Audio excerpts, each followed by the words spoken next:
Hi అండి, నమస్తే. Welcome to Priya's kitchen talks. ఇది వచ్చేసి ట్యూస్డే రోజున లంచ్ వ్లాగ్ అండి.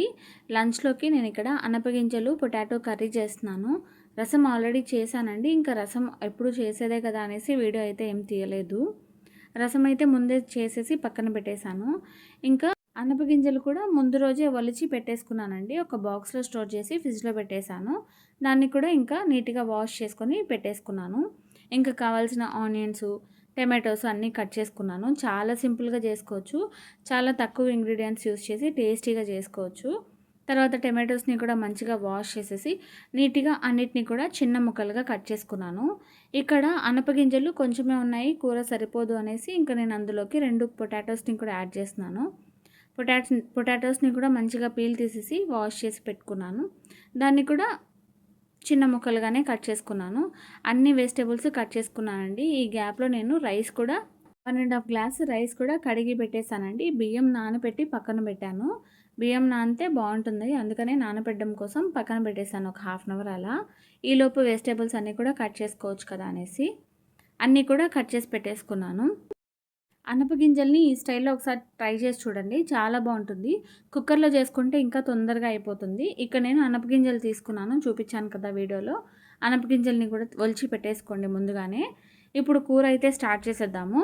కుక్కర్లోకి ఆయిల్ వేసుకున్నాను. నేను ఇక్కడ ఒక మూడు టేబుల్ స్పూన్ల వరకు ఆయిల్ వేసుకున్నానండి.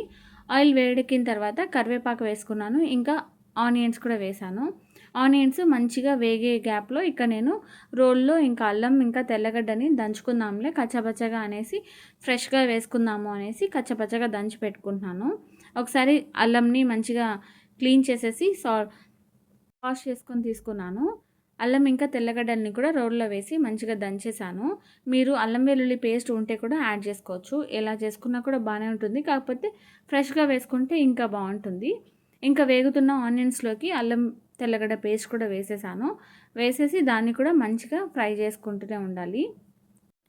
చూడండి, ఆయిల్ బాగా పైకి తేలి బాగా వేగాయి అనేటప్పుడు ఇక్కడ నేను అనపగింజలు యాడ్ చేస్తున్నాను. అనపగింజల్ని కూడా ఆయిల్లో బాగా ఫ్రై చేయండి.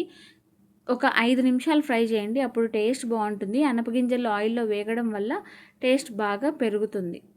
ఇలా ఫ్రై చేస్తూనే ఉండండి. మొత్తం ప్రాసెస్ అంతా కూడా లో ఫ్లేమ్లో పెట్టి ఫ్రై చేయండి. తర్వాత ఇక్కడ నేను ఉప్పు నీళ్ళలో వేసి పెట్టిన పొటాటోస్ని కూడా యాడ్ చేసేసాను. పొటాటోస్ని కూడా మంచిగా ఆయిల్లో ఫ్రై చేయండి. ఇలా ఫ్రై చేస్తే టేస్ట్ బాగా పెరుగుతుంది. మొత్తం బాగా వేగిపోయిన తర్వాత ఇంకా నేను టమాటోస్ కూడా యాడ్ చేసుకున్నాను. టమాటోస్ కొద్దిగా ఎక్కువ క్వాంటిటీలో వేసుకోండి, కూర కొంచెం ఎక్కువగా వస్తుంది. టమాటోస్ కూడా వేసిన తర్వాత కొద్దిగా మాత్రమే పసుపు వేసాను. తర్వాత 1 స్పూన్ కారం వేసాను, 1 స్పూన్ ధనియాల పొడి వేసాను. తర్వాత 1 స్పూన్ వరకు ఉప్పు యాడ్ చేసుకున్నాను. తర్వాత 1 టీ స్పూను జీలకర్ర పొడి వేసానండి. జీలకర్ర పొడి లేకపోతే మీరు స్టార్టింగ్లోనే ఆయిల్లో జీలకర్ర కూడా వేసుకోవచ్చు. ఎలా వేసుకున్నా కూడా బాగుంటుంది. మసాలాలన్నీ కూడా వేసిన తర్వాత ఒకసారి బాగా మిక్స్ చేశాను. ఇలా మిక్స్ చేస్తుండగానే ఇంకా మనకి వాటర్ అనేది, టమాటోస్ వేసాం కదా, కొద్దిగా వాటర్ రిలీజ్ అవుతుంది. తర్వాత మీరు 1 గ్లాసు వాటర్ యాడ్ చేసుకోండి. నేను వాటర్ వేసినప్పుడు వీడియో రికార్డ్ కాలేదు, అందుకే నేను చూపించలేకపోయాను. వాటర్ కూడా వేసేసి ఒకసారి బాగా మిక్స్ చేసిన తర్వాత కుక్కర్ మూత పెట్టేశానండి. ఈలోపు పక్క స్టవ్ పైన రైస్ కూడా పెట్టేశాను. రైస్ ఆల్మోస్ట్ బాగా నానింది. ఇంకా రైస్ని కూడా పక్కన స్టవ్ పైన పెట్టేశాను. రైస్ కూడా ఒక విజిల్ వచ్చింది, దాన్ని కూడా స్టవ్ ఆఫ్ చేశాను. తర్వాత కర్రీ అయితే ఇక 3 విజిల్స్ వచ్చాయి. దాన్ని కూడా స్టవ్ ఆఫ్ చేసేసి ప్రెషర్ మొత్తం పోయిన తర్వాత ఓపెన్ చేసి చూస్తే చూడండి, కర్రీ చాలా బాగుంటుంది. ఒకవేళ మీరు చపాతీలోకి, సంగట్లోకి అయితే ఇలా నీళ్ళగా చేసుకుంటే బాగుంటుంది. ఇంకా రైస్లోకైనా కూడా బాగుంటుంది. ఒక 2-3 నిమిషాలు బాగా ఉడికిచ్చేస్తే కూర కొంచెం దగ్గర పడుతుంది, రైస్లోకి ఇంకా బాగుంటుంది. నేను ఒక 2 నిమిషాలు జస్ట్ అలా ఉడికించాను అంతే, కొత్తిమీర వేసిన తర్వాత స్టవ్ ఆఫ్ చేసేసి సర్వ్ చేసేసుకోవడమే. చాలా బాగుంటుంది. రైస్లోకైనా, రోటీలోకైనా, చపాతీలోకైనా, సంగట్లోకైనా, ఎందులోకైనా కూడా ఈ కూర చాలా బాగుంటుంది, హెల్దీ కూడా.